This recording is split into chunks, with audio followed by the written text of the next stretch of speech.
So this is the new enclosure for my MK3S. Keep in mind my lights are a little orange tinted, so this doesn't really look white. I'm sorry for the vertical video, but this actually works out best for this shot. So let's start with the cabinet. So we open it up. This printer is printing right now. So I'll be quiet. You can hear it really cuts down on the overall noise. Even though I did some recent upgrades, it made it a little bit louder. I'll talk about those, but let's open up the cabinet. So in here, we've got a lot going on. We've got our webcam here. This is all powered by Octoprint, and we'll talk about that in a second here. But on the sides, we've got some exhaust fans. So these are just 40mm exhaust fans. I think one's a Noctura, one's a Sunon that I just had laying around. Ideally, I probably need to have 60mm, a little bigger. And as somebody had posted on the Reddit forums, it would be nice at some point to move the power supply outside of the case. It is on my list of things to do, but not yet. The temperature's been pretty steady. You can see here, this has been printing for a little while, but it's, I think, at 91. I recently upgraded, actually this weekend, to the Bondtech extruder. I was having some heat stuff going on before I moved into this enclosure, and I thought maybe this would help. This is a recent upgrade. So yeah, anyway. Down here we got some little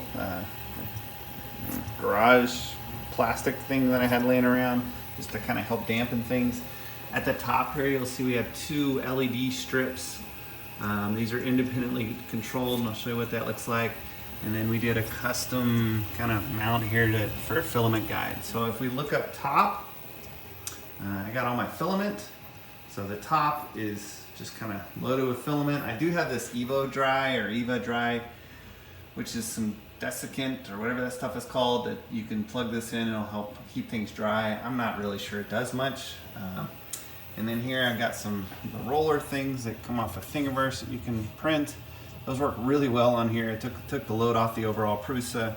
And then we've got the printed mold we did here. Oops, here goes some of my filament. We've got the mold here to drop the filament down. In addition, to put some structure into this cabinet. Again, this cabinet is from IKEA. I listed the components in my imageur.com post. We actually built two cabinets. The first one was a Vesta that we found off of Reddit that didn't work. We actually built it, and then the design was you had to actually have some cabinets in the back to extend out the space, which wasn't going to work for my space. So we kind of went on our own with these kitchen cabinets, which actually ended up working really well. So we have three doors here. One's a little bigger door down at the bottom. We have the middle door, which we routed out and basically went to Lowe's and picked up some glass. They cut it to spec, and then we just mounted the glass. And then on the front, you can see we actually did some crown molding with a 3D print using Prusa's black speckled filament, which came out pretty nice. So just a nice way to do a little bit of molding, because that vinyl on this door chipped off when we did the router piece. Obligatory smoke detector there, just in case. And then down at the bottom here is really where all the magic happens.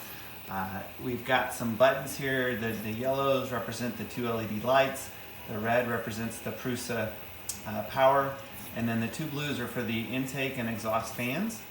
And then, as documented on my post, we actually have, my buddy custom built this box, which is amazing.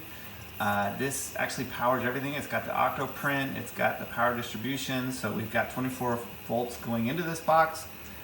We dish out 5 volts to the Raspberry Pi, 5 volts to the fans, and then I think 24 volts to the lights, if I have that correct. And all of this is done with Molex stuff. I can't really show it to you, but you've got the post on the site that kind of details that out, and I think my buddy's going to do a write-up on that to show how he built that. So all of this is really running because of Octoprint and the Octoprint Enclosure plugin, which is absolutely amazing. All of this ties into a sensor that's in the back. You can see back there we haven't built a proper housing for it yet, but that is a temperature monitor.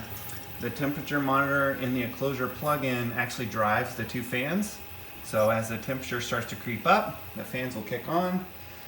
One will exhaust, which is up there on the top right, and then one will do intake, which will bring in some cool air just to kind of keep things ambient. And that seemed to work out pretty well. I do wish I had a little bit more horsepower on the fans. But again, at some point I may move that power supply out, and that'll definitely help with the overall piece.